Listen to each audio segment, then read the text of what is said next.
Operation सिंदूर में पाकिस्तान के 40 जवान मारे गए। 3 आतंकी कमांडर समेत 100 से ज्यादा आतंकी ढेर। डीजीएमओ का बयान, कहा अगर पाकिस्तान करता है हमला तो तैयार है सेना का प्लान।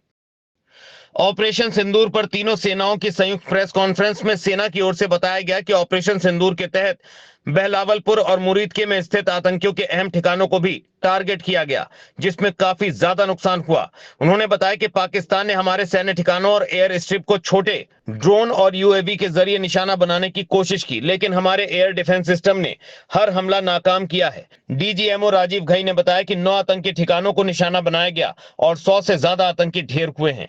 इसमें कंधार हाईजैक और पुलवामा अटैक में शामिल यूसुफ अजहर, अब्दुल मलिक और मुदस्सिर अहमद जैसे आतंकी भी शामिल हैं।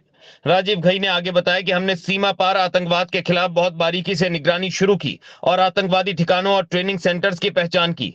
कई जगहें सामने आई, लेकिन जब हमने गहराई से जांच की तो पता चला कि कुछ जगहों को पहले से ही खाली कर दिया गया, शायद इस डर से कि हम बदला ले सकते हैं।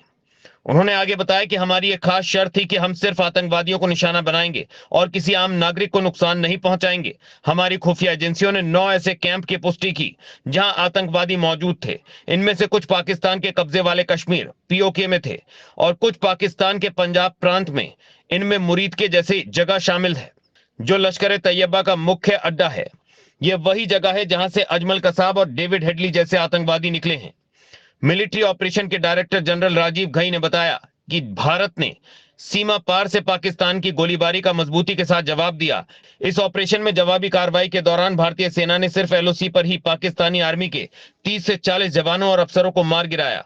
उन्होंने कहा कि भारत की ओर से जवाबी हमले से बचने के लिए पाकिस्तान ने नागरिक विमानों को ढाल बनाया, लेकिन हमने किसी भी नागरिक विमान को निशाना नहीं बनाया, बल्कि पाकिस्तान में सैन्य ठिकानों को भी नुकसान पहुंचाया है।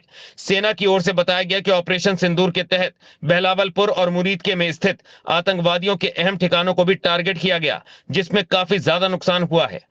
DG air operation air marshal A K. Bharti ने बताया कि आतंकी ठिकानों पर एयर स्ट्राइक में air to surface guided ammunition का इस्तेमाल किया गया ताकि कोलेटरल डैमेज ना हो। एयरफोर्स ने मुरीदके और बहलावलपुर में आतंकी ट्रेनिंग कैंप को सटीक निशाना बनाया। स्ट्राइक का मकसद अचीव हुआ। बहलावलपुर में हाई वैल्यू टारगेट था, हमने प्रिसीजन स्ट्राइक की। Air marshal A K. भारती ने कहा 8 और 9 मई की रात को बड़ी संख्या में अलग अलग वेब में ड्रोन आए। हमारी एयर डिफेंस पूरी तरह से तैयार था। 7 और 8 की रात को फर्क ये था कि 7 मई को ज्यादा ड्रोन भेजे गए थे और 8 को ज्यादा क्वाडकॉप्टर भी थे। ये जासूसी के लिए हो सकते थे और सिविलियंस को निशाना बनाने के लिए। हमने जवाब में फिर पाकिस्तान के मिलिट्री ठिकानों को निशाना बनाया। भारतीय सेना की पाकिस्तान को चेतावनी, कहा अगर अब सीजफायर तोड़ा तो तगड़ा जवाब मिलेगा, पूरी ताकत से जवाब देंगे। पाकिस्तान ने अगर कुछ भी किया तो बड़ा हमला करेंगे। पहलगाम आतंकी हमले के बाद प्रधानमंत्री मोदी ने कहा था कि आतंकी ठिकानों को मिट्टी में मिला देंगे। ऑपरेशन सिंदूर लॉन्च होने के आधे घंटे के अंदर मिट्टी में मिल गए थे आतंकी ठिकाने। ऑपरेशन सिंदूर अब भी जारी रहेगा। सेना ने बताया कि प्रधानमंत्री मोदी का सेना को निर्देश था कि पाकिस्तान की हर गोली का गोले से जवाब दे भारत। राजसत्ता टीवी पर आपको मिलती है देश दुनिया से जुड़ी एक से बढ़कर एक खबरें। आप भी जुड़िए, हमारे चैनल को सब्सक्राइब करिए और बेल आइकॉन दबाना मत भूलिएगा